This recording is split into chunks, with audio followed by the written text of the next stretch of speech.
The first thing I remember is the taste of blood and the sound of something enormous burning above me. I was upside down. The harness had locked across my chest during the impact, and now I hung from it like a dead thing, swinging gently as the escape pod settled deeper into whatever canopy had caught it. Through the cracked viewport beneath my dangling head, I could see bioluminescent fungus pulsing in slow green waves across the jungle floor 20 feet below. Beautiful, completely useless information for a princess who was about to die. I reached for the harness release with my upper right arm, and the pain hit so hard that my vision whited out. I came back to myself screaming through clenched teeth. Compound fracture. I could feel the bone ends grinding when I tried to move. My lower right arm was worse. It hung at an angle that arms are not designed to hang at, swollen and darkening beneath the skin. 2 of my forearms gone, just like that. I used my left arms to release the harness and dropped badly, landing on the crumpled interior wall of the pod. Something sharp opened a gash along my hip. More blood. I was running out of blood to lose. Through the shattered hull above me, I could see the sky, and in that sky, my ship was dying. The crescent of dawning had been the fastest diplomatic courier in the Zarathi fleet, and now it was a spreading flower of fire across the upper atmosphere, raining debris in long bright streaks that carved through the clouds. My escort carriers were already gone. I had watched them come apart in the first 90 seconds of the ambush. 3 ships and 400 crew dissolved into expanding clouds of gas and metal, while I ran for the escape pods. My security detail had made it into the pod with me. 4 of them. They were all dead now, killed by the impact or the deceleration, or the shrapnel that had turned the interior into a blender of broken metal. The ambush had come from nowhere. One moment we were cruising through the Velathos corridor on the way to a minor trade summit, and the next moment, an unmarked warfleet dropped out of fold space so close that their gravity wake nearly tore us apart before the first shot was fired. 8 ships. Military-grade weapons on civilian hulls.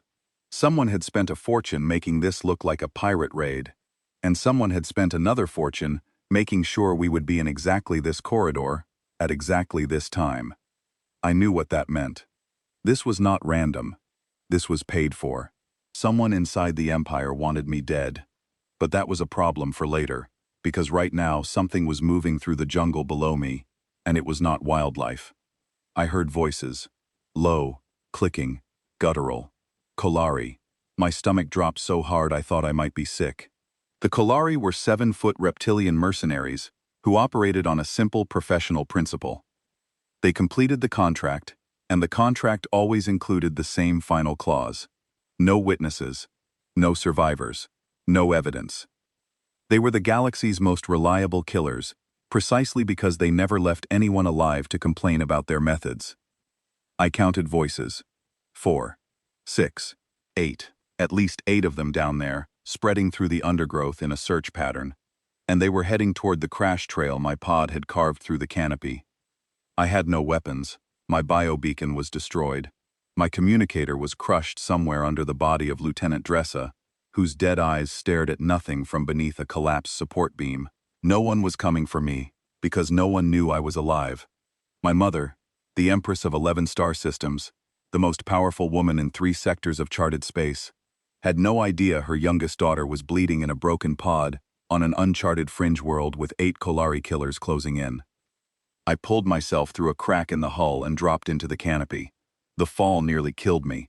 Branches broke under my weight, and I slid and tumbled down through layers of alien vegetation, catching myself with my 2 good arms, biting through my lip to keep from screaming every time the motion jarred my broken bones. I hit the ground hard, rolled, and lay still in the phosphorescent moss, breathing in shallow gasps and listening. The Kolari were close. I could hear their equipment clicking.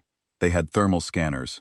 My blood was hot, and my body was radiating heat from the pain response. And I was leaving a trail of actual blood on every surface I touched. I had maybe 20 minutes before they found me, and maybe 30 before I bled out, and I was not sure which would be worse. I started crawling. Not away from the Kolari, because there was no away. They had me surrounded in a tightening search grid, and they were professionals, and I was a diplomat who had never been in a real fight in her life. I crawled toward the only thing my failing mind could fix on, the sound of engines. It was faint at first, lost beneath the clicking of Kolari comms and the distant roar of my ship's wreckage, entering the atmosphere in its final death spiral. But it was there, a ship, not a Kolari ship, because their ships were silent, built for stealth and murder. This was something old and loud and mechanical, something that coughed and sputtered as it descended, and it was landing in a clearing less than a kilometer to the north. I dragged myself through the undergrowth toward that sound, with both broken arms cradled against my chest, and my blood painting the moss behind me. I did not go toward it because I expected help. I had been trained since birth in the mathematics of power, and the mathematics of power said clearly that no rational being helps a stranger when the cost of helping is death.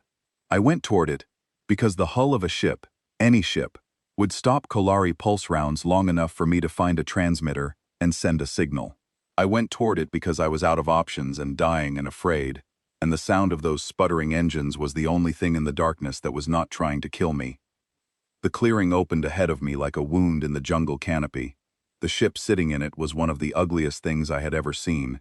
It was a human freighter, a boxy, graceless thing, with carbon scoring along the nacelles and hull patches that did not match the original plating. The name was stenciled on the side in human script that I could barely read through my swelling eyes. Orchard Wren. It looked like it had been built from spare parts and held together by stubbornness. The landing ramp was down, and a human was standing at the base of it, running some kind of diagnostic tool along a coolant line that was visibly leaking. He was average height for his species, brown hair cut short, a cargo jacket with patches on the elbows. He was humming to himself, some tuneless human melody, and he had a small pistol holstered on his hip that looked like it had never been fired. I reached the tree line and collapsed. He saw me. I do not know what I looked like from his perspective. A four-armed alien woman covered in blood, two arms bent at wrong angles, skin that normally shimmered in shades of deep blue now gone gray with shock. Bioluminescent markings along my temples flickering erratically, the way they do when a Zerithi is close to death. I must have looked like something from a nightmare. He did not hesitate. He did not scan me for weapons or check for identification, or calculate the political implications of intervening in an obvious imperial emergency. He crossed the clearing at a run, dropped to his knees beside me, and said one word, "Hey." I tried to explain. I tried to tell him who I was, what was chasing me, what it would cost him to be involved. The words came out broken and wet with blood. He was not listening anyway. He was checking my injuries with hands that moved fast and careful, the way someone moves when they know exactly how much trouble a person is in and have decided that the trouble is now theirs to share. He picked me up. He was not a large man, and I am not a small woman by Zerithi standards, and he lifted me off the ground as though I weighed nothing and carried me up the ramp and into his ship. He set me down on a bench in the cargo bay, said, "Stay here," and went for the cockpit. I heard the ramp seal. I heard the engines cycle up, and then I heard the Kolari burst from the tree line and open fire. Pulse rounds hammered the hull, the ship rocked and groaned, and the lights flickered. I heard the humans swear, a short, sharp word, and then the orchard wren lurched off the ground with a violence that threw me off the bench. We were not flying. We were falling upward, engines screaming, the hull shrieking as branches and canopy vines ripped across it. And outside the small cargo bay viewport, I could see the muzzle flashes of 8 Kolari soldiers firing everything they had at a ship that was already moving too fast for them to track. We cleared the canopy. The human was flying like a man who had never been trained for combat, because he had never been trained for combat. He hauled frozen protein and machine parts along routes no one else wanted. He flew between relay stations that were too far apart and paid too little, and kept his ship running with electrical tape and second-hand components. He was not a soldier. He was not a hero. He was a working man in a beaten-up freighter, and he was flying that freighter through ground fire and atmospheric turbulence with his teeth clenched and his knuckles white on the controls, and an alien stranger bleeding on his cargo bay floor. 2 interceptors rose from behind the ridgeline. Kolari fast-attack ships, sleek and lethal, built for exactly this kind of pursuit. They locked on instantly. Warning tones filled the cockpit. The human did something I did not expect. He did not try to outrun them, because he could not outrun them. He did not try to outfight them, because he had no weapons worth mentioning. Instead, he hit the cargo bay release, and 40 tons of industrial coolant canisters blew out of the belly of the Orchard Wren in a spreading cloud of metal and frozen chemical. The interceptors hit the debris field at full speed. One veered hard to port, taking impacts across its forward shields. The other pulled up so sharply that it stalled and dropped 300 meters before recovering. The human used those 4 seconds to punch the fold drive. The drive was not ready. The charge cycle was barely at 60%, and a fold jump at 60% is the kind of thing that engineers write cautionary papers about. The Orchard Wren hit fold space like a stone hitting water, and the transition nearly ripped the ship in half. Every alarm on the ship went off at once. Panels blew out in showers of sparks. The hull groaned in a way that metal groans when it is being asked to do something metal cannot do. I was thrown across the cargo bay and landed on my broken arms, and the pain was so immense that the world went white and then black, and I was gone. I woke to silence. We were drifting somewhere in deep space, systems failing, hull creaking. The lights were on emergency red. I could hear the human somewhere forward, banging on something with a tool, and I could hear him breathing hard, the way someone breathes when they are hurt, but ignoring it, because there is work to do. I pulled myself upright and managed one question. My voice was a wreck. I barely recognized it as mine. "Why did you do that?" He appeared in the doorway between the cargo bay and the cockpit. There was blood on his forehead, where a ceiling panel had struck him during the jump. He was holding a wrench in one hand and a flashlight in the other, and he looked at me with an expression I could not read, an expression I had never seen on the face of any being in my entire life, in the courts and councils of the Zerithi Empire. He said, "You were hurt. What else was I supposed to do?" He said it the way someone says something obvious, the way someone says the sky is up or water is wet, as though the alternative, the rational, self-preserving alternative, of leaving a bleeding stranger in a jungle while killers closed in, had genuinely never occurred to him as a possibility. I stared at him. In that moment, hanging in dead space in a crippled freighter, with 2 broken arms and a stranger's blood drying on a stranger's floor, I felt something I had never felt in 26 years of imperial education and diplomatic training and court politics. I felt completely and utterly out of my depth, not because of the danger, because of the kindness. I passed out again. When I woke the second time, my arms had been splinted. He had used cargo straps and packing foam, cut and shaped with a utility knife, padded with strips torn from what looked like his own spare shirt.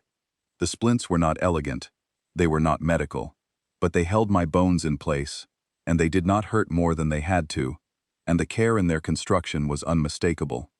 This man had sat beside an unconscious alien he had never met, and built splints from cargo supplies with the patience of someone who believed that doing a thing right mattered, even when no one was watching. He was sitting across from me when I opened my eyes, holding a cup of water, waiting. Just waiting. Like he had all the time in the universe, and the only important thing in it was making sure I drank when I woke up. I drank the water. It was lukewarm and tasted faintly of recycled minerals, the kind of water that comes from a ship filtration system that has been running too long without a proper service. It was the best water I had ever tasted in my life. The human told me his name was Callum Voss. He said it the way humans introduce themselves, with a small nod, as though offering his name was offering something real. I told him my name was Viella. I did not tell him my title. Not yet. I was still trying to understand him, and I knew from a lifetime of court training that titles change how people behave. I wanted to see who he was before he knew who I was. He told me the situation. The fold drive had burned out 2 of its 3 coil assemblies during the emergency jump. We had dropped out of fold space in an uncharted region. No relay stations in range. No navigation beacons within passive scan distance. The main communications array was dead. Life support was functioning but running on backup power, which gave us maybe 4 days of breathable air. He needed to repair the fold coils enough for 3 short jumps to reach the nearest populated system, a neutral transit hub called Maravan Station, that sat at the edge of Zerithi-controlled space. 3 jumps, each one requiring hours of repair work on a drive that had nearly torn itself apart. each one carrying the risk that the coils would fail again and scatter us across fold space as a cloud of disassociated atoms.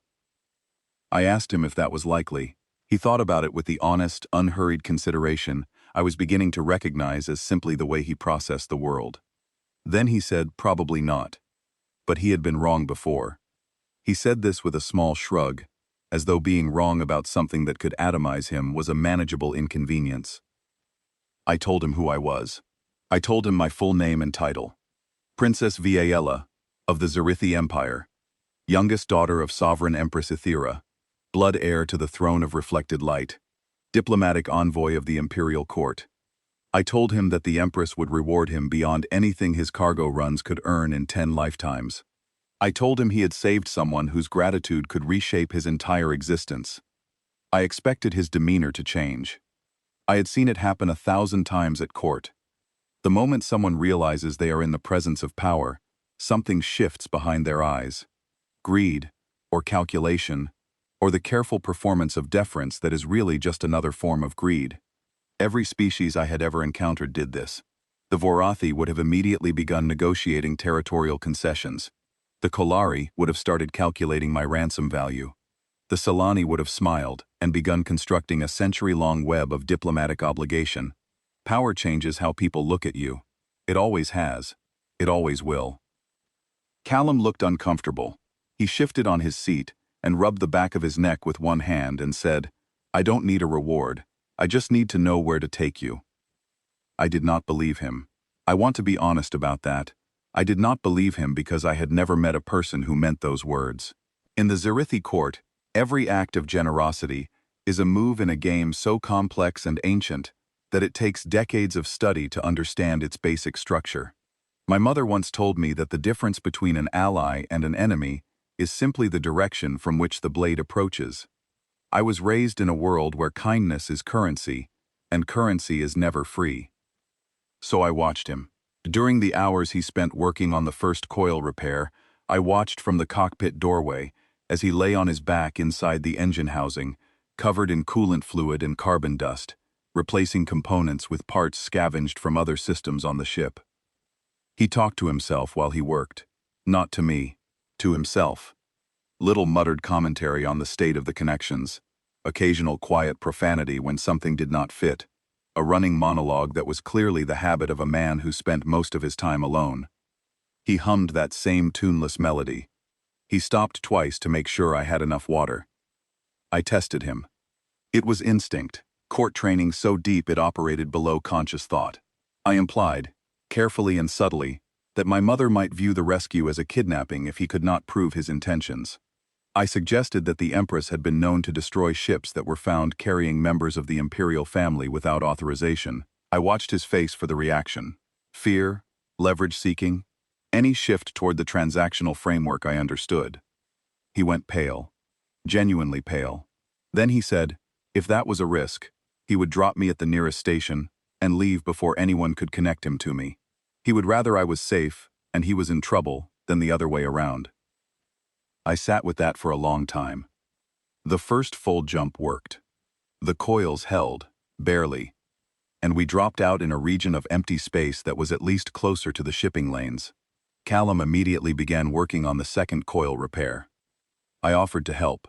He showed me what to hold and what to pass him, and how to read the diagnostic panel so I could tell him when the charge levels were stabilizing. We worked together in the cramped engine housing, my two good arms handing him tools while he lay contorted inside the coil assembly, and I learned things about him simply by being near him. He was 34 years old. He had been a cargo hauler for 11 years, running independent routes along the outer trade lanes, where the contracts paid poorly and the distances were long, and the company was mostly yourself. He had been married once. It had ended. He did not say why, and I did not ask, and the way he did not say why told me it still hurt. He had a daughter. Her name was Maisie, and she was 7, and he called her every time he was in range of a communications relay, which was not often enough, which was never often enough. He carried a drawing she had made tucked into the visor above the pilot's seat. It was a picture of a spaceship that looked nothing like any spaceship, and it was clearly the most important object on the Orchard Wren. He had moderate debt on the ship, He liked bad music and coffee that was too sweet. He read old human novels on his datapad during long hauls, the kind with detectives and rainy cities. He was not remarkable by human standards. He was nobody. He was absolutely nobody, and nobody had risked his life and his ship and his livelihood to carry a bleeding stranger out of the dark. During a rest period between repairs, I asked him what humans called this quality, this thing he had done, this willingness to sacrifice for a stranger without expectation of return. I asked if there was a word for it, a concept, a philosophy. He shrugged and said he did not think it had a special name. Where he came from, it was just called being decent. I explained to him that in Zirithi High Court, every act of apparent generosity was a calculated move, that favors were investments, and rescues were leverage, and kindness was a weapon wielded with precision over timescales that spanned generations. I told him that the game was so intricate and so beautiful in its cruelty that I had spent my entire life learning its rules and still understood only a fraction of its depth. He listened. Then he said, "That sounds exhausting." I almost laughed. I almost laughed in a crippled freighter drifting through empty space with 2 broken arms, and mercenaries somewhere behind us, and the most powerful woman in 3 star sectors not knowing if her daughter was alive, because a cargo hauler who ate bad food and listened to worse music had just summarized 4,000 years of Zirithi political philosophy in 3 words. The second fold jump failed. We dropped out of fold space inside a debris belt, the remains of some ancient battle that had scattered wreckage across 1 billion kilometers of orbital space. Fragments of ships that had been old before the Zirithi Empire existed turned slowly in the starlight, pitted and scarred and long dead. The third coil had cracked during the jump. Callum needed to go outside the ship to realign it manually, which meant working in vacuum, which meant putting on the 1 remaining environment suit aboard the Orchard Wren. The suit was rated for light maintenance, not extended exterior repair. Its oxygen supply was designed for 90 minutes. The repair would take longer than that. He did not tell me how long it would take. He just put on the suit, checked the seals, picked up his tools, and went out the airlock. I monitored him from the cockpit, where his suit telemetry fed to the main display. I could see everything. Heart rate elevated. Oxygen consumption higher than optimal, because the suit's recycler was old and losing efficiency. Core temperature dropping steadily, because the suit's thermal system was designed for short exposure, and space is very, very cold. He worked for 11 hours. 11 hours in a failing suit in the vacuum of space. Hands shaking from cold, fingers going numb inside gloves that were losing pressure in the left index, and right ring seals, breathing air that was growing thin and stale. I watched his heart rate climb, and his oxygen drop, and his temperature fall.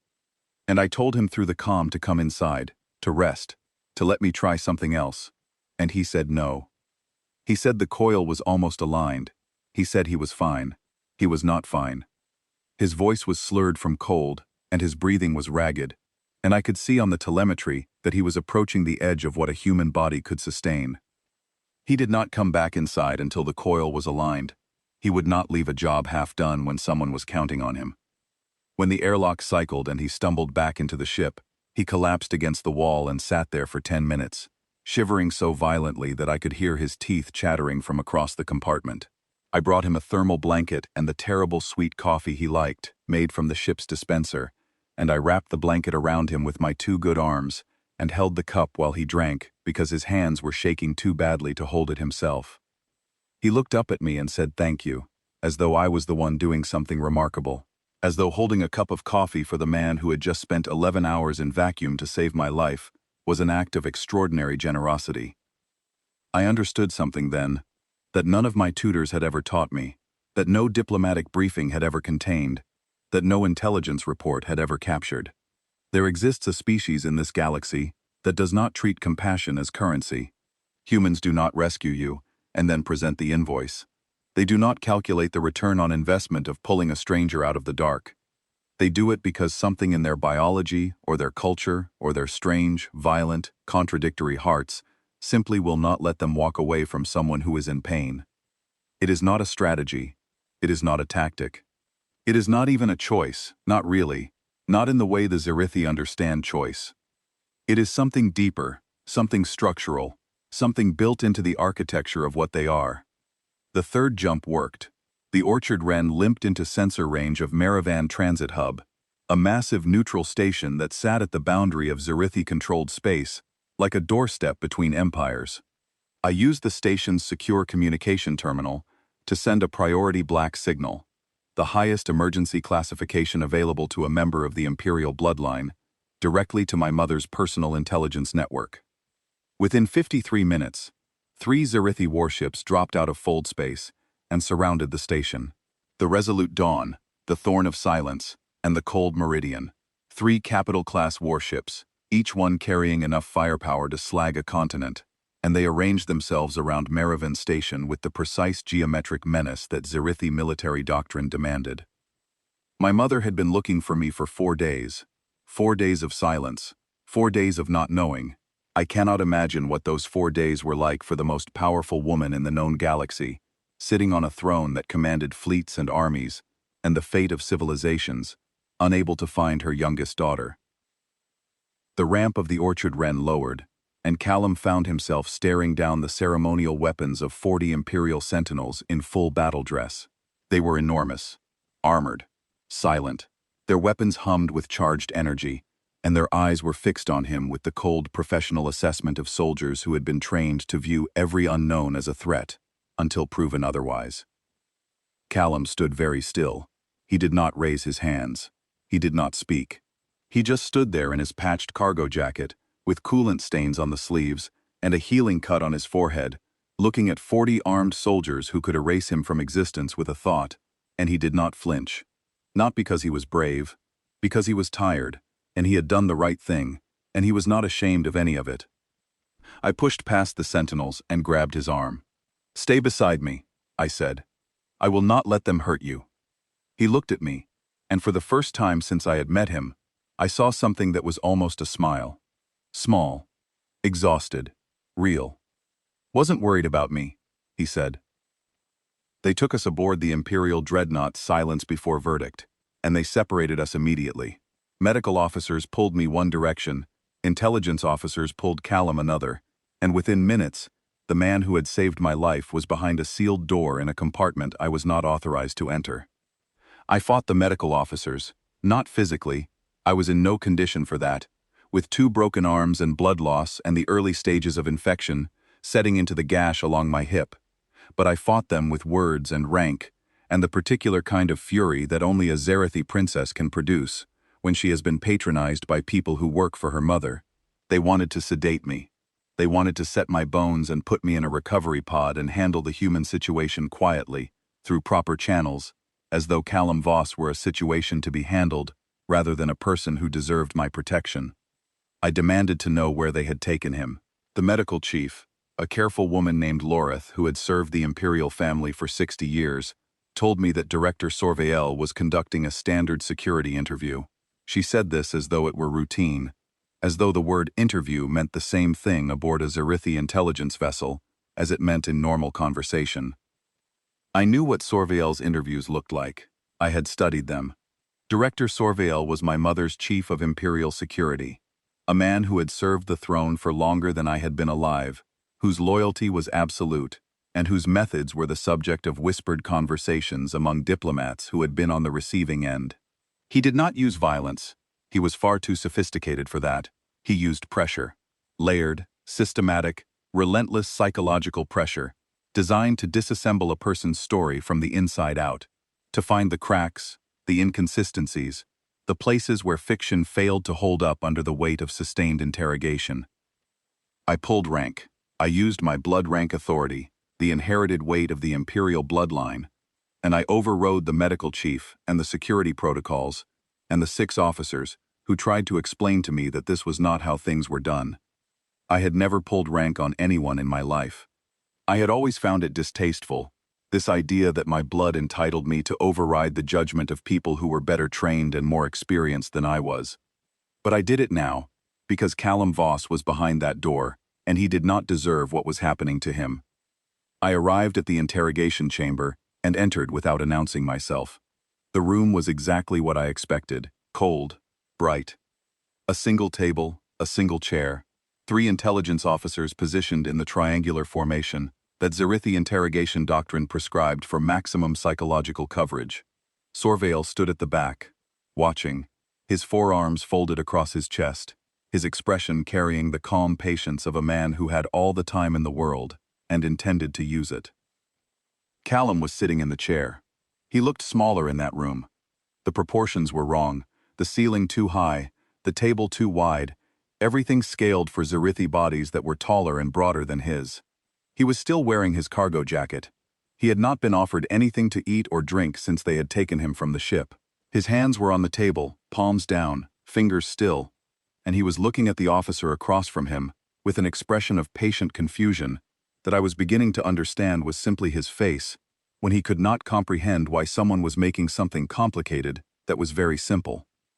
The officers were midway through their standard approach. They had been working on him for over an hour, layering implications, constructing a narrative in which the rescue was staged, in which Callum was a planted operative, inserted by a rival faction to gain access to the Imperial family, in which his arrival on that planet at that precise moment was not coincidence but conspiracy. He kept saying the same thing. He landed to fix his engine. He saw someone hurt. He helped. The officers did not believe him. They could not believe him. The simplicity of his story was so alien to Zarithi thinking, so fundamentally incompatible with the way their minds processed cause and effect and motive, that they could not hear it as truth. In their world, every action had a purpose beyond its surface, and a man who risked his life for a stranger without reason was either lying or insane, and they had already decided he was not insane. I stepped forward and said, "This interview is over." Sorviel turned to me. His expression did not change, because Sorviel's expression never changed.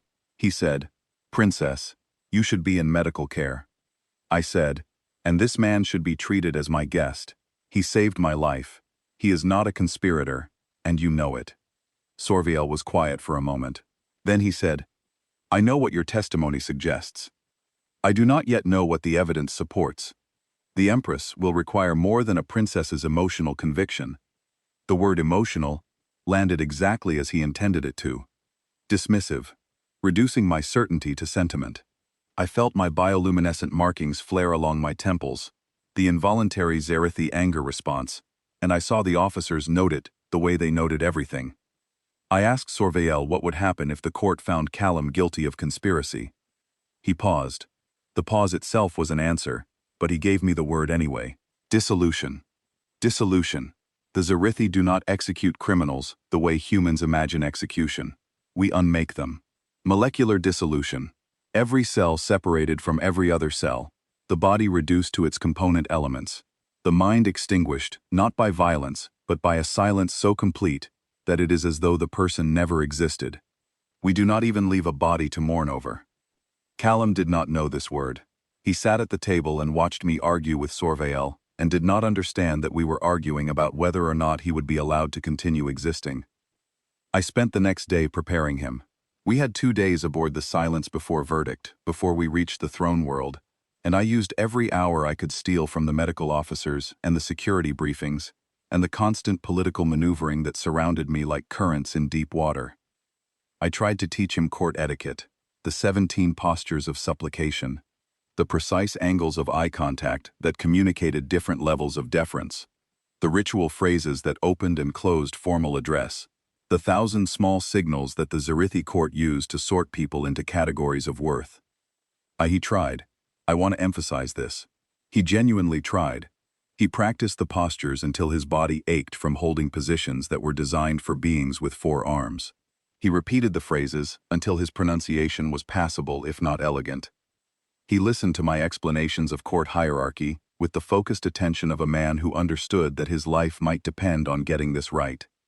But he kept defaulting to looking people in the eye when he spoke to them, because that was how humans communicated respect. In Zarithi culture, direct eye contact from an unranked individual was either a declaration of absolute authority or a challenge to combat, depending on the context, and the difference between the two was determined by subtle variations in posture that Callum could not reproduce because he had the wrong number of arms. Lady Cathara visited on the 2nd day. My elder sister, my mother's heir presumptive, the most politically sophisticated person I knew, outside of the Empress herself. She came to Callum's quarters with a small entourage and spent an hour with him while I was in a medical session, getting my arms properly set and regenerated. When I found out, I went to Cathara immediately. She was in her suite, and she received me with the cool elegance that was her signature. She told me she had been evaluating the human. I asked her what she had found. She said, "He is either the most brilliant operative I have ever encountered, or he is genuinely as simple as he appears." She paused, the way she always paused when she wanted you to understand that the next thing she said was the important part. I am not certain which would be more dangerous.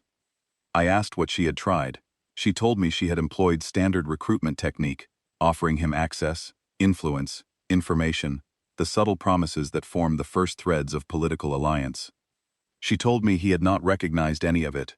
He had just talked to her, the way he talked to everyone, directly, without subtext, without guile.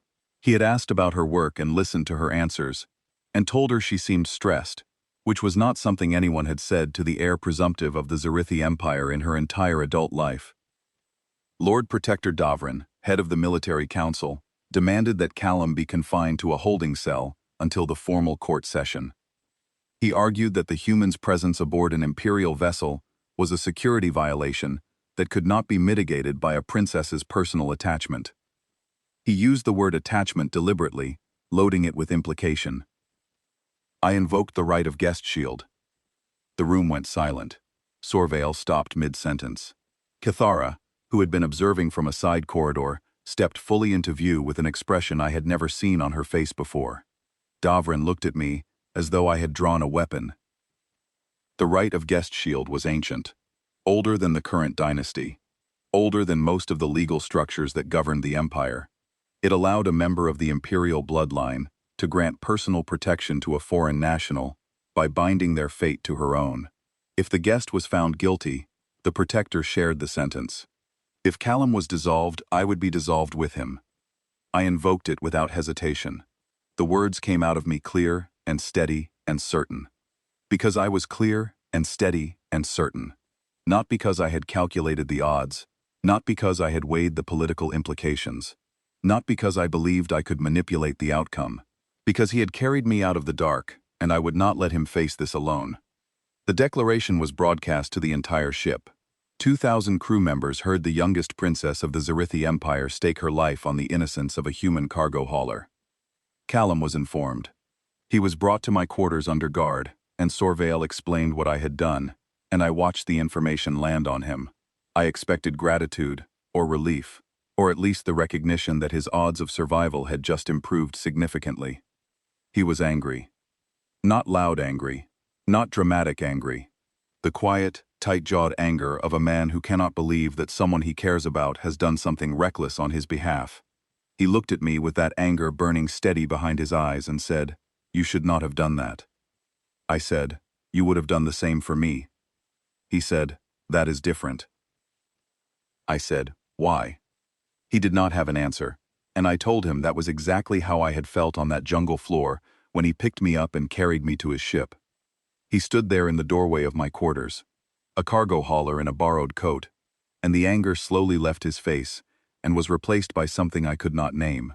Something that was not gratitude and not affection and not obligation, but was perhaps some human thing that existed in the spaces between those words, something my language did not have a term for because my civilization had never needed one. The silence before verdict dropped out of fold space above Zarithia, and I stood with Callum at the forward observation deck and watched my homeworld rise in the viewport. I had seen it 1,000 times. I had never seen it through the eyes of a stranger. Zarithia was a world of crystal. The towers of the capital caught the light of the twin suns and broke it into spectra that painted the clouds. The floating court platforms drifted in the upper atmosphere like islands of cut glass. The throne of reflected light was visible from orbit, a structure carved from a single moon crystal, so vast that it cast a shadow you could see from space. Everything was beautiful. Everything was immense. Everything was designed to make anyone looking at it understand, immediately and viscerally, that they did not belong here unless the Empire said they did. I saw Callum take it in. This man who hauled frozen protein along trade lanes no one else wanted, who lived in a ship held together with patches and stubbornness, who ate bad food and drank sweet coffee and called his daughter from relay stations when he could afford the signal time. He looked at the seat of power for a civilization that spanned 11 star systems, and he said, "Your mom's place is nice." I laughed. I laughed so hard my broken arms ached in their regeneration casts, and it was the first real laugh I had produced since before the ambush. And the sound of it surprised me, because I had forgotten what it felt like. Not polite laughter, not court laughter, the kind that is calculated and deployed at precise moments for specific effect. Real laughter, the kind that comes from a place inside you that you forgot existed. I looked at Callum Voss, cargo hauler, debtor, father, nobody, and I realized that the laughter felt like something I had been missing for years without knowing it was gone. The court of the sovereign empress occupied the central chamber of the throne of reflected light, and it was designed to be overwhelming. I had grown up in this room. I had learned to walk on its crystal floor. I had spoken my first formal words of court address from the lowest ring, while my mother watched from the throne above, and my sister Cathara stood beside me and whispered the phrases I forgot. I knew every surface, every angle, every play of light across the vaulted ceiling, where the twin suns painted moving patterns that told the time of day more beautifully than any clock. I had never hated the room before. I hated it now. I hated it because I could see what it was going to do to Callum. 2,000 courtiers filled the concentric rings. Ambassadors from 9 species sat in their designated sections, each positioned according to the precise diplomatic geometry that governed seating arrangements. Military commanders in ceremonial armor, intelligence directors in their dark formal coats, trade ministers, judicial archons, cultural attachés, and the entire vast machinery of the Zarithi imperial government, all assembled in crystalline perfection around the central point of the chamber, where the throne of reflected light rose from the floor like a frozen explosion of captured starlight. My mother sat at its apex. I want to describe my mother to you, but I need you to understand that I am describing 2 people at once. There is my mother, who braided my hair when I was small and sang old songs in a language that predated the empire, and who once sat with me through an entire night when I was sick with seasonal fever, her hand on my forehead, her voice low and constant. And there is Sovereign Empress Ethera, who has ruled 11 star systems for longer than most species' recorded histories, who has negotiated treaties and prosecuted wars and ordered executions, and reshaped the political architecture of an entire galactic region with the cold precision of someone performing mathematics. They are the same person. They have always been the same person, and I have spent my entire life learning to navigate the distance between them. She sat on the throne, and she was not my mother. She was the Empress. Her bioluminescent markings burned in slow, steady patterns of deep violet, the color of absolute authority. Her forearms rested on the crystalline armrests in the posture of judgment, a configuration so old that its origins were lost in pre-imperial history. Her face was still. Her eyes were open and watching and showed nothing. They brought Callum in. He had refused the formal robes they offered him. He was wearing his cargo jacket, cleaned but still patched at the elbows, the same jacket he had been wearing when he carried me up the ramp of the orchard wren. Against the crystalline splendor of the court, surrounded by beings in ceremonial dress that cost more than his ship, he looked exactly like what he was. A working man, a hauler of frozen protein and machine parts, a person who had wandered into a world that was never built for him. Several courtiers made sounds of contempt, small sounds, carefully calibrated to express disdain without violating formal protocol. I heard them. I catalogued them. I would remember every one. Callum did not react to the sounds, not because he was ignoring them, because he genuinely did not notice. He was looking at the architecture with his mouth slightly open and his eyes wide, the unconcealed fascination of someone seeing something extraordinary for the first time. He looked up at the vaulted ceiling and the light patterns and the crystal formations that had taken 1,000 years to grow, and his face held the same wonder I imagined he had worn the first time he saw stars from orbit, the wonder of a man who had never learned to pretend that beautiful things were ordinary. The Empress spoke. Her voice filled the chamber through acoustics that had been engineered over centuries to carry the sovereign's words to every ear without amplification, without distortion, with the weight of dynasties behind every syllable. "What do you want from us, human?" The chamber was silent. 2,000 people, and not one of them breathed audibly. Callum thought about it, not performing deliberation, not posturing, actually thinking, the way he thought about everything, with the unhurried consideration of a man who believed that honest answers deserved honest thought. The court waited. The Empress waited. 11 star systems waited for a cargo hauler to finish thinking. Then he said, "I would like to make sure she is safe and go home, if that is all right." The court did not know what to do with this. I could feel the confusion radiating through the chamber like heat. 2,000 trained political minds tried to parse his statement for subtext, for hidden demands, for the opening gambit of a negotiation strategy, and found nothing. It was exactly what it appeared to be: a man who wanted to know that the person he saved was safe and then wanted to go home. Sorvael presented the intelligence assessment. He stood in the speaker's ring and delivered his findings with the methodical precision that made him the best intelligence officer in the Empire. The ambush was real, not staged. The Kolari mercenaries had been traced through 7 layers of financial obfuscation to a payment originating from within the Empire itself. The human's background check was comprehensive and unremarkable.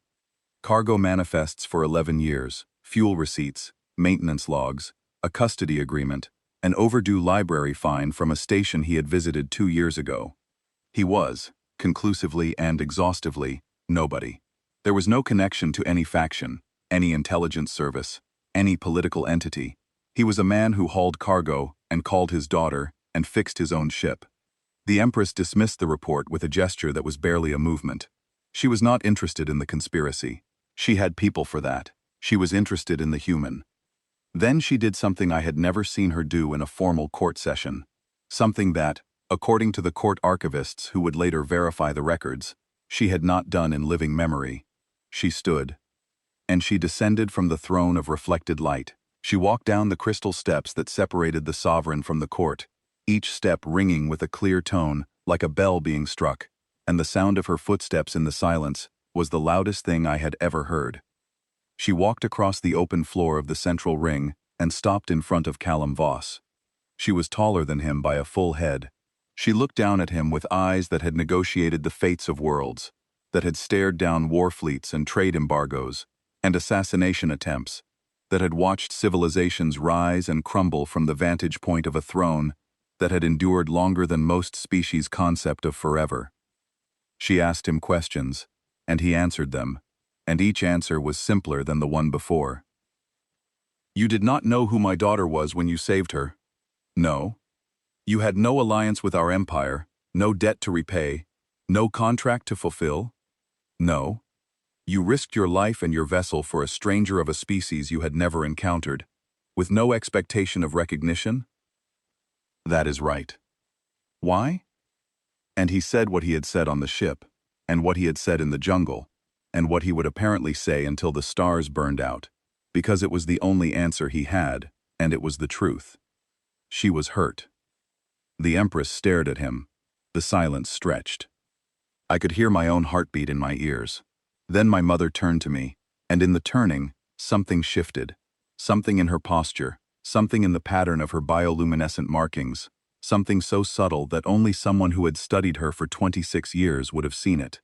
She was still the Empress. She would always be the Empress. But underneath that, visible only to me, visible only to the daughter who had once been held through a fever and sung to in a dead language, my mother was looking at me. My mother was looking at me the way she had looked at me when I was small and hurt and frightened, and she was asking me with her eyes the question that the Empress could not ask with her voice. "Tell me what happened," she said. "Not a report, the truth." I stepped forward. I stood in the speaker's ring, where ambassadors delivered treaties and generals reported victories and criminals confessed before dissolution. I stood in the most formal, most structured, most ritualized space in the entire empire, and I threw away every piece of court training I had ever received. I spoke in my own voice, not in court register, not in diplomatic cadence, not in the measured, calculated tones of a princess delivering testimony. in my voice, the voice of a daughter who had almost died alone on a jungle floor in the dark. I told my mother about the fear, the specific, physical, unbearable fear of lying in a wrecked pod and listening to Kalari boots in the undergrowth, and knowing that no one was coming.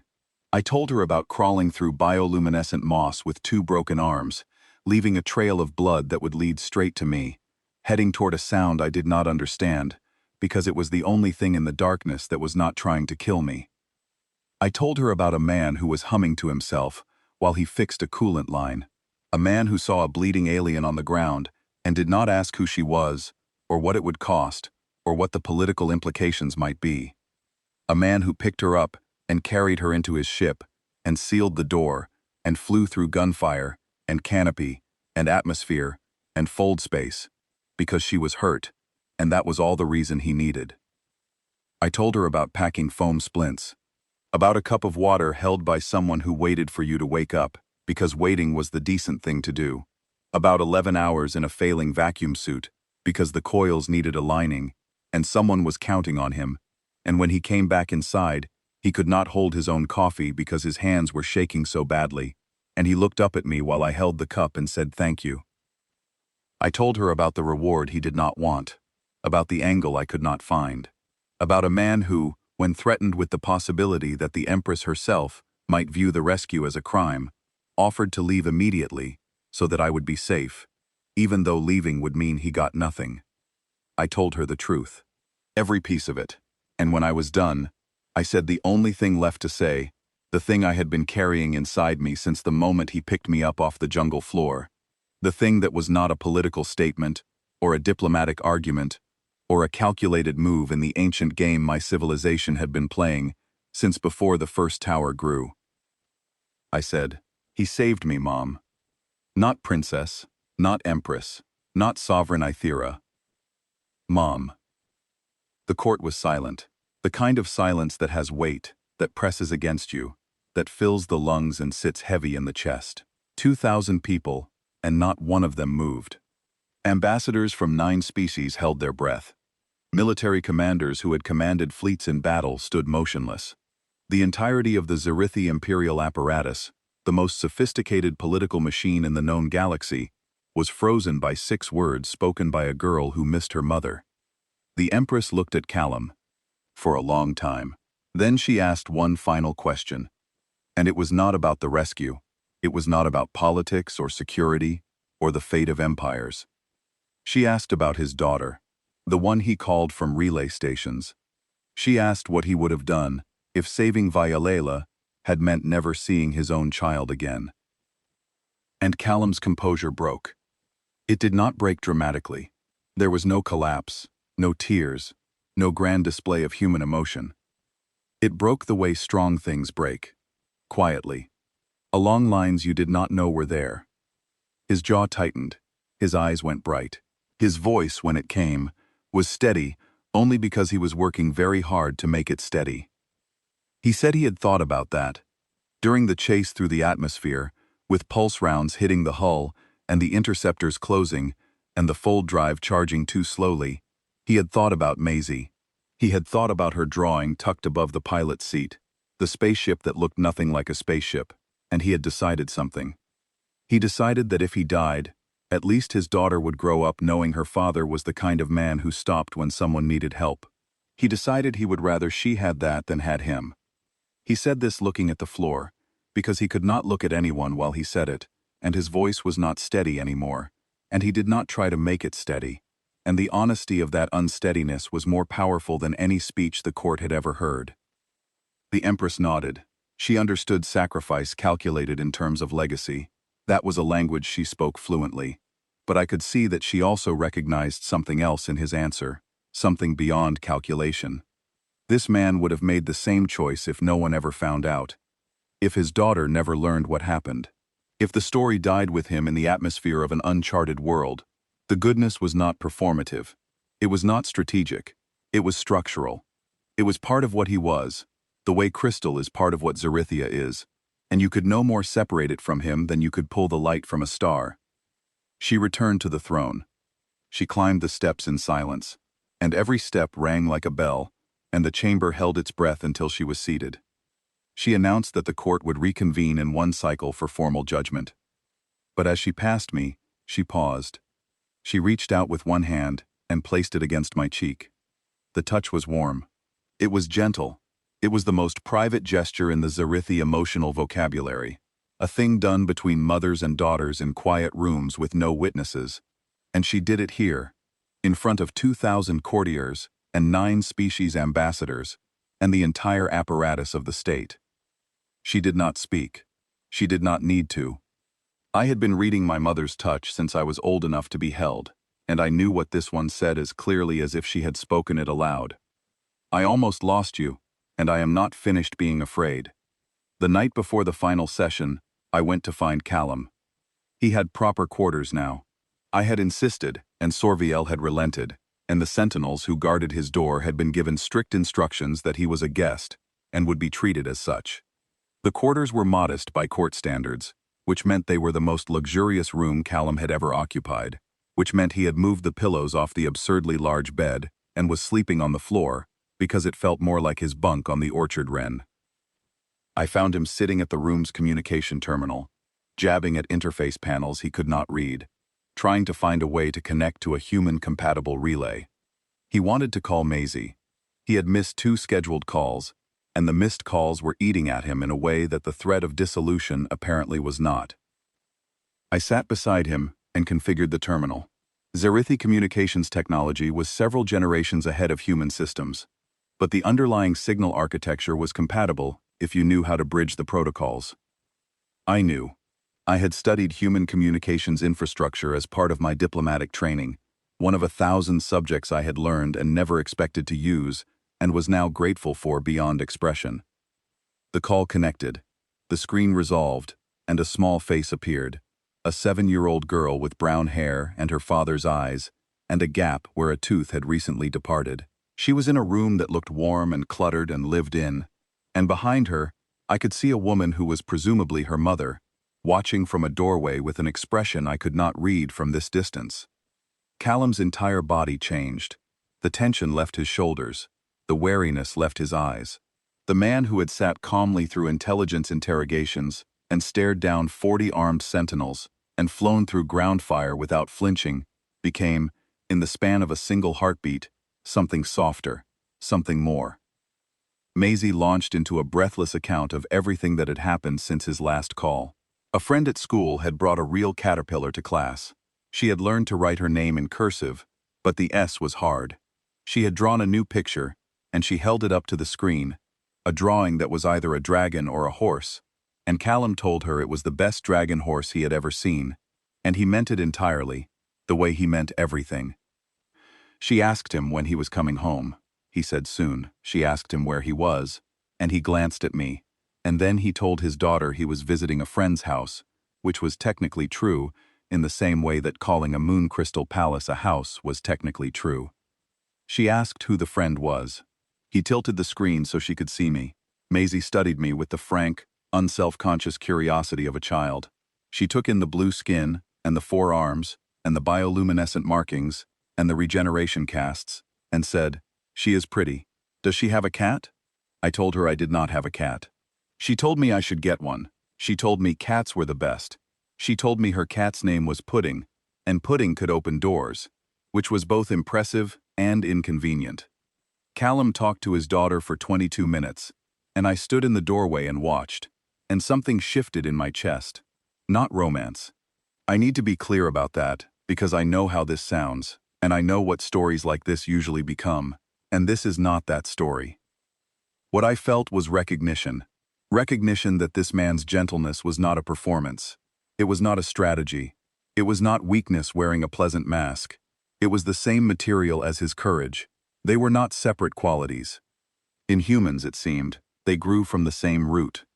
The tenderness with which he spoke to his daughter was the same tenderness with which he had built splints from packing foam, and the courage with which he had flown through gunfire was the same courage with which he lived his small, difficult, beautiful life, hauling cargo and making calls and drawing dragon's horses and refusing to walk past people who were hurt. I left before the call ended. I did not want to intrude on something that was not mine.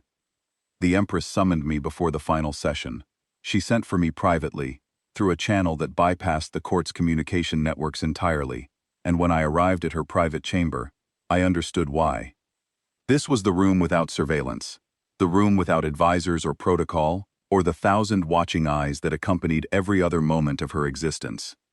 This was the room where my mother existed, as something other than a sovereign, and she did not invite people here lightly. She told me what the intelligence service had uncovered. The ambush had been orchestrated by House Varenthi, a noble house within the empire itself.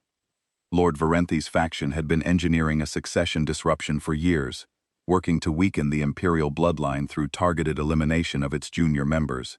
My death was meant to look like piracy, a random tragedy, the kind of loss that weakens a ruling house through grief rather than direct confrontation. 3 military commanders had been compromised, a trade minister, and someone close to Cathara, though not Cathara herself, who had been shaken to her core when she learned how close she had come to being an unwitting instrument in her own sister's murder. The conspiracy was deep, and it was sophisticated, and it was exactly the kind of threat my mother's intelligence apparatus was designed to detect and destroy. Arrests had already been made. The machinery of imperial justice was grinding forward with its usual remorseless precision. This part was handled. This part was under control. What was not under control, what my mother had brought me to this room to discuss in private, because it was not a matter of state, but a matter of understanding, was the human. She told me that House Varenthi had calculated every variable: patrol routes, escort fleet compositions, communication windows, jump corridor traffic patterns, the probability matrices for every contingency they could model. Their planning had been meticulous. Their execution had been precise.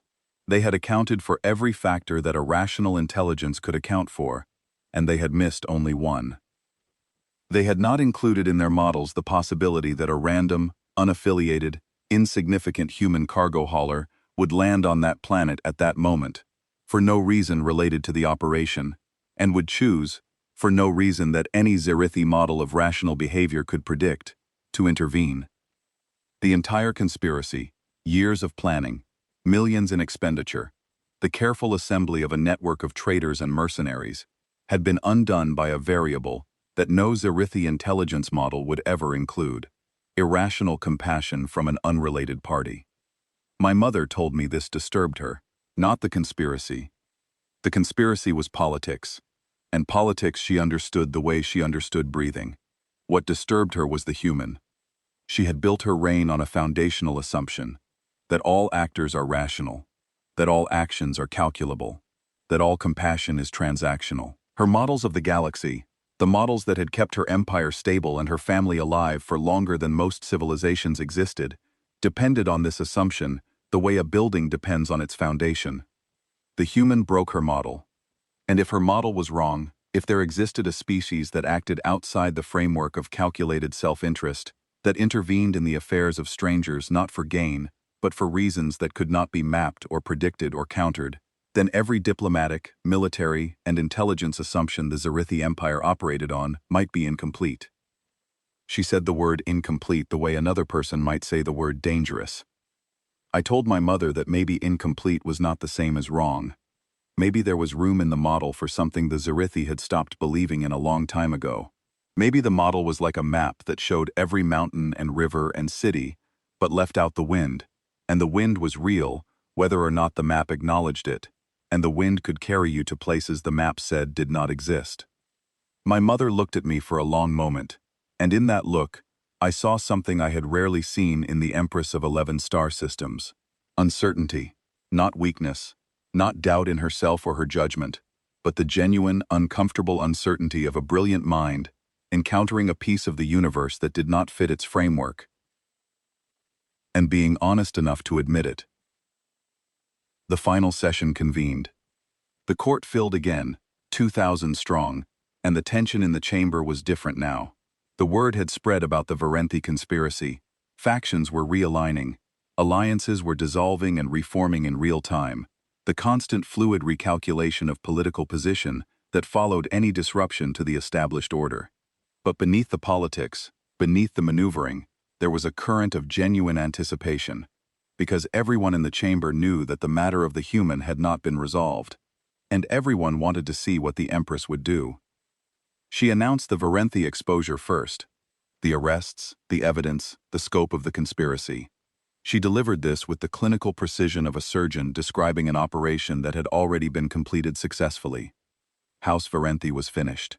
The traitors were in custody. The matter was closed. Then she turned to the matter of the human. Callum stood in the speaker's ring in his patched cargo jacket, and the court looked at him, and I could feel 2,000 minds trying to calculate what was about to happen to this man who had come from nowhere and meant nothing, and had somehow become the most significant person in the room. The Empress rendered judgment, and it was not what anyone expected. She did not grant him a title. She did not give him an estate, or a diplomatic rank, or a seat on any council.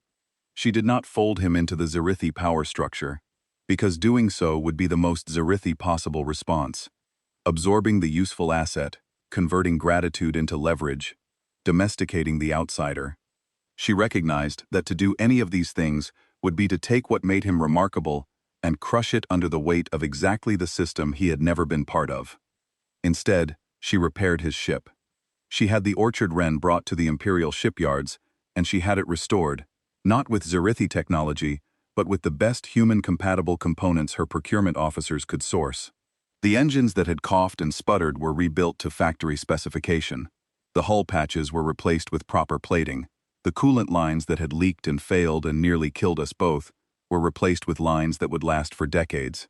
She made his ship what it had always deserved to be, a working vessel for a working man, reliable and solid and his. She cleared his debts. Every credit he owed on the Orchard Wren, every accumulated cost of 11 years of independent hauling, erased. She did this through human financial channels, quietly, without fanfare, so that no one in his world would ask questions he did not want to answer. She established a trust in his daughter's name, managed through a neutral human financial institution, funded in perpetuity, so that Maisie would never want for education or opportunity, or the chance to become whatever she wanted to become. The trust was structured so that Callum would never have to explain where the money came from. It would simply be there, like a safety net that appeared beneath a tightrope walker who did not know they needed one. And she granted him one thing that had never been extended to a non-Zarithi in the history of the Empire: free passage through all Zarithi space, in perpetuity, no questions asked, no inspections, no customs delays. His ship's transponder was coded to the Imperial family's own frequency. Every Zarithi vessel, every patrol, every checkpoint in 11 star systems would recognize the Orchard Wren as a ship that flew under the personal protection of the throne. She explained her reasoning to the court, and her explanation was the closest thing to a philosophical statement I had ever heard my mother make in a formal session. "This man wanted nothing from us," she said. "Giving him nothing would be the insult of treating his decency as ordinary. Giving him too much would be the insult of treating his decency as a service rendered. I give him what he needed: his ship, his livelihood, and the freedom to continue being exactly who he is. The Empire's highest honor is to recognize that a good man does not need to be made into something else. He needs to be allowed to remain what he already is." Callum did not make a speech. He was not a man who made speeches. He stood in the speaker's ring in his cargo jacket, and he nodded and said thank you, and the simplicity of those two words in the vast crystalline chamber was more powerful than any oration could have been, because it was real, and everyone in the room knew it was real. Then he asked if it would be all right to say goodbye to me before he left. I walked him to his ship. The Orchard Wren sat on the Imperial landing platform, gleaming in the light of the twin suns, and it looked like a different vessel. The same shape, the same stubborn functional ugliness, but restored now, whole, the way it must have looked when it first came off the assembly line before 11 years of hard use and deferred maintenance had worn it down. His name was still stenciled on the hull.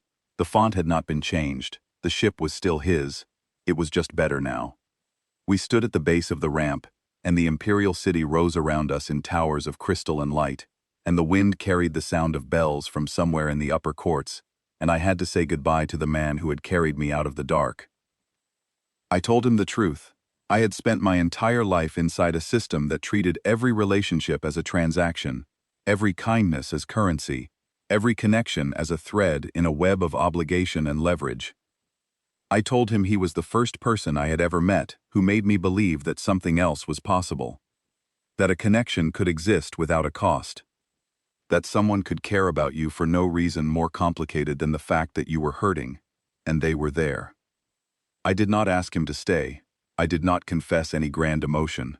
I simply told him that if he ever needed anything, not as a debt, not as an obligation, but because I was his friend, and friends help each other, he should use the communication frequency I had coded into his navigation console.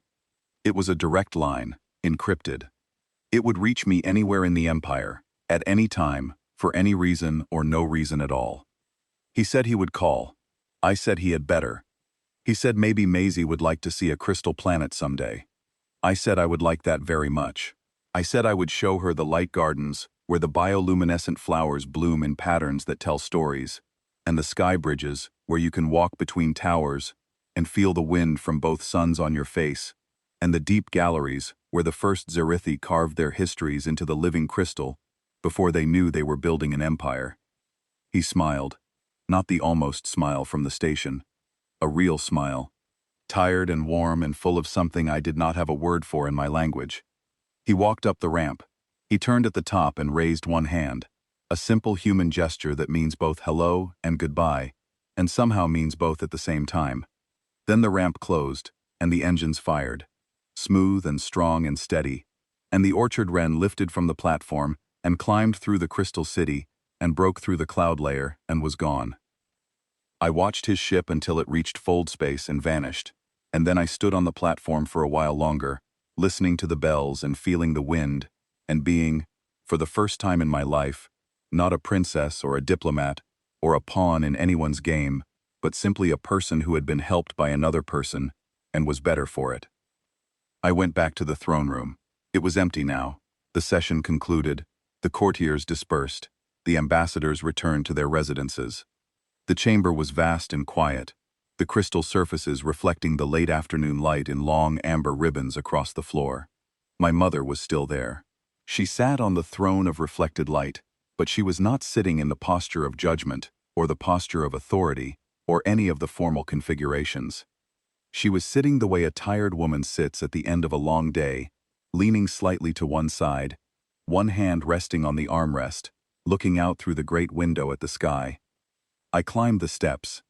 Each one rang beneath my feet, and the sound was different now, softer somehow, the notes less formal, as though the chamber itself understood that what was happening here was not a matter of state.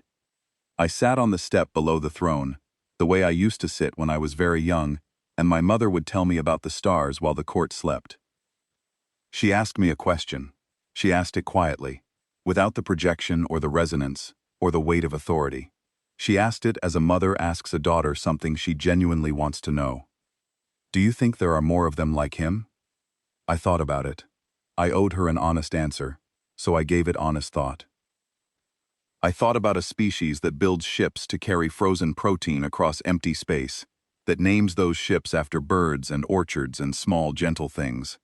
A species that fights wars with a ferocity that terrifies the galaxy, and then builds hospitals in the ruins, and names them after the people who died. A species that produces both monsters and miracles in the same generation, sometimes in the same individual, and does not seem to find this contradictory. I thought about a man named Callum Voss who hauled cargo along routes no one else wanted, and called his daughter from relay stations, and fixed his own engine with electrical tape, and flew through gunfire for a stranger, and splinted her arms with packing foam, and waited with a cup of water for her to wake up. I thought about his hands shaking in the cold of deep space while he realigned the coils, and the steadiness of those same hands when he held his daughter's drawing and told her it was the best spaceship he had ever seen. I said, I think they are all like him. I think that is the thing about them that no one understands. They are not kind because it benefits them. They are not brave because they do not feel afraid. They are kind because they cannot look at someone in pain and do nothing.